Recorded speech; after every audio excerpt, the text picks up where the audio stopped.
അല്ല, മുഖ്യമന്ത്രിയെ തീരുമാനിക്കണമെങ്കിൽ വോട്ടെണ്ണി കഴിയണം. വോട്ടെണ്ണി കഴിഞ്ഞിട്ട് ഞങ്ങൾക്ക് ഭൂരിപക്ഷം ഉണ്ടാകണം എന്നൊക്കെ ഞങ്ങൾ വിശ്വസിക്കുകയാണ്. പക്ഷേ അതിലൊരു പ്രൊസീജിയർ അത് കഴിഞ്ഞിട്ടല്ലേ ഉണ്ടാവേണ്ടത്. പിന്നെ UDFന് ഭരണം കിട്ടുമെന്ന് ഉറപ്പുള്ളത് കൊണ്ട് UDFിലെ ഘടകകക്ഷികൾക്ക് അത് സംബന്ധിച്ച് ചർച്ച ചെയ്യാനുള്ള സ്വാതന്ത്ര്യമുണ്ട്. പക്ഷേ ആ ചർച്ച പുറത്തു വരുന്നത് പൊതുസമൂഹത്തിൽ വിടുന്നത് ശരിയല്ല, ഒരു ഉചിതമായ നടപടിയല്ല എന്ന് മുസ്ലിം ലീഗ് ഉറച്ചു വിശ്വസിക്കുക.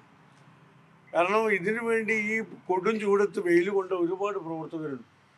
ലക്ഷക്കണക്കിന് UDFിൻ്റെ പ്രവർത്തകർ ചെയ്ത മഹാത്യാഗം, ആ ത്യാഗത്തിനെ വിസ്മരിക്കലാണ് ഇതൊരു തർക്കത്തിലേക്ക് പൊതുരംഗത്തേക്ക് കൊണ്ടുവരിക എന്നത്. എന്നെ സംബന്ധിച്ചിടത്തോളം പിന്നെ വോട്ടർമാരുടെ ഇടയിലും UDF പ്രവർത്തകരുടെ ഇടയിലും നൈരാശ്യമുണ്ടാക്കുന്ന പ്രവർത്തനങ്ങളിലേക്ക് നേതാക്കൾ പോകരുത് എന്നാണ് മുസ്ലിം ലീഗിൻ്റെ ഒരു പൊതു അഭിപ്രായം. തെരഞ്ഞെടുപ്പ് ഫലം വരെ കാത്തു നിൽക്കാൻ കഴിയാതെ ഈ ചർച്ചയിലേക്ക് പോകുന്ന അതിലേക്ക് ഒരു സാങ്കത്യം എന്താണ് ലീഗിന്? അല്ല, ഞാൻ പറയുന്നത് അതാണ്. ചർച്ച നടത്തുന്നുണ്ട്, അതിന് കുഴപ്പമൊന്നും, ഞങ്ങൾക്ക് ഭരണം കിട്ടുന്ന ഉറപ്പല്ലേ. പക്ഷേ ഇത് പൊതുസമൂഹത്തിലേക്ക് ഇടുന്നത് എന്തിനാണ് എന്നുള്ളതാണ് പ്രവർത്തകർ ചോദിക്കുന്നത്. പ്രവർത്തകർക്കിടയിൽ നൈരാശ്യം ഉണ്ടാക്കുന്ന പ്രവർത്തനങ്ങൾ ശരിയല്ലല്ലോ. ലീഗ് വളരെ സമചിത്തതയോടുകൂടി മാത്രമേ ഇത്തരം കാര്യങ്ങൾ ആലോചിക്കുന്നുള്ളൂ. ഞങ്ങൾ അടുത്ത ദിവസം തെരഞ്ഞെടുപ്പ് പ്രവർത്തനങ്ങൾ വിലയിരുത്തുന്നതിന് യോഗം ചേരുന്നുണ്ട്. താഴെത്തട്ടിൽ നിന്ന് ഞങ്ങൾക്ക് കിട്ടിയ റിപ്പോർട്ടുകൾ വിശകലനം ചെയ്യുക യോഗത്തിൽ. ഞങ്ങൾ അത്തരം കാര്യങ്ങളുമായി മുന്നോട്ട് പോകും. മറ്റു കാര്യങ്ങളൊക്കെ UDF യോഗം ചേർന്ന്. തെരഞ്ഞെടുപ്പിൽ മത്സരിക്കാത്ത ഒരാളെ മുഖ്യമന്ത്രിയാക്കി ഉയർത്തി കാണിക്കുക ചർച്ച ചെയ്യുന്നത് ജനങ്ങളെ മുമ്പിൽ ഒരു അപമാനിക്കുന്നതിനെ തുല്യമാണ്. അല്ല, എന്നെ കുറിച്ചാണെങ്കിൽ ഞാനതിന് തയ്യാറല്ല.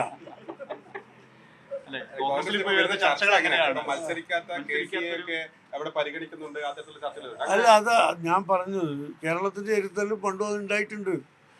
CS സോമേനോനെ രാജ്യസഭ MP ആയിരിക്കുമ്പോഴാണ് കേരളത്തിൽ കൊണ്ടുവന്ന് പിന്നെ അന്നത്തെ ഐക്യമുന്നണി മുഖ്യമന്ത്രിയാക്കിയത്. ഞാൻ അതല്ല പറയുന്നത്, ന്യായീകരിക്കല്ല. പക്ഷേ ഈ ചർച്ചകൾ ഇപ്പോൾ അനാസ്വരത്തിലാണ്. അല്ല, അത് അവർക്ക് തന്നെ മനസ്സിലാക്കാൻ കഴിയും. നേതാക്കളെ തീരുമാനിക്കാനും തീരുമാനം എടുക്കാനും ഒക്കെ കോൺഗ്രസിന് കഴിയും എന്നുള്ള വിശ്വാസം ഞങ്ങൾക്കുണ്ട്. അത് അവർ തന്നെ ചെയ്യും. ഈ പരസ്യ ചർച്ചകളിലേക്ക് വരുന്നത് ഇത് സംബന്ധിച്ച നേതൃത്വത്തിനിടയിൽ അവർ സമന്വയം ഉണ്ടാക്കാൻ കഴിയാത്തത് കൊണ്ടാണോ? എന്താണ് അതിന്റെ ഒരു സാങ്കത്യം? അല്ല, ചർച്ച വരുമ്പോഴല്ലേ സമന്വയം ഉണ്ടാവുക. അതൊക്കെ ഉണ്ടായിക്കോളും. ഈ ചർച്ച നടന്നുകൊണ്ടിരിക്കുമ്പോഴാണ് KC വേണുഗോപാലിന്റെ ഏറ്റവും വലിയ അനുയായി പാണക്കാടെത്തി ലീഗ് നേതാക്കളുമായി ചർച്ച നടത്തുന്നത്. അതൊരു അനവസരത്തിലായോ?